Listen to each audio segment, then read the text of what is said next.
Olá pessoal, bem-vindos ao quadro. Considerando ainda a propagação de um pulso em um meio, vamos considerar um pulso se propagando nessa direção e sentido e verificar o que acontece nos pontos A e B quando este pulso passa por eles. Vocês já podem perceber que a energia transmitida por esse pulso passa primeiro pelo ponto A e depois pelo ponto B. À medida que o pulso caminha, o ponto A e o ponto B irão fazer um movimento de subida e descida.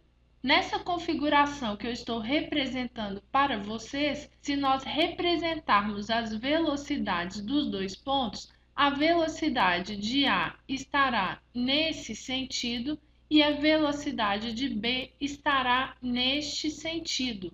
Porque A está com uma velocidade realizando um movimento de descida? Porque o meio por onde percorre o pulso é um meio elástico. Quando o pulso passa, o meio tende a retornar para o estado inicial.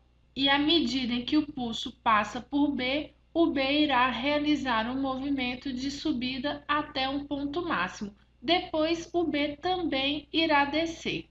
Se nós considerarmos que o pulso tem uma parte que nós podemos chamar de frente e uma parte que nós vamos chamar de costas, todos os pontos que estão à frente do pulso têm uma velocidade nesse sentido, são pontos que estão realizando o movimento de subida.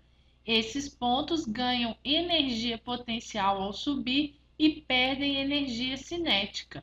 Por outro lado, os pontos que estão nas costas do pulso estão realizando um movimento de descida, perdendo, portanto, energia potencial e ganhando em energia cinética. Visto isto, nós podemos agora estudar os fenômenos de reflexão e refração dos pulsos, começando pelo fenômeno de reflexão. Quando um pulso que está indo em direção a um anteparo chega a esse anteparo, a extremidade da corda realiza uma força sobre o anteparo, tentando subir. Como essa extremidade está fixa no anteparo, o anteparo faz uma força contrária à força da corda, empurrando a corda para baixo. Neste momento, é gerado um pulso que seguirá em direção à fonte e vocês podem perceber que esse pulso, em relação ao pulso que chegou no anteparo, é um pulso invertido. Este fenômeno nós chamamos de reflexão, sendo que neste caso a reflexão aconteceu com inversão de fase, gerando esse pulso que é invertido. Se nós pensarmos agora que a corda não está fixa no anteparo, pelo contrário, ela está presa em uma argola que tem movimento livre ao longo dessa haste, quando o pulso chega na extremidade da corda, a extremidade recebe energia e tende a realizar um movimento de subida. Como a argola está livre, a argola acompanha o movimento da corda.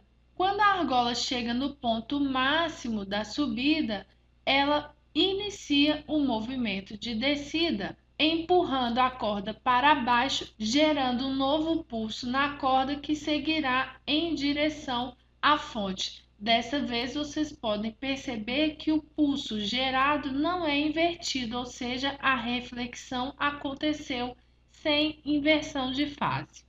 Vocês percebem, pessoal, que compreender o que acontece nos pontos ao longo da corda quando o pulso passa por eles ajuda vocês a determinarem a reação que existirá quando a energia chegar no anteparo, seja a corda fixa, seja a corda móvel.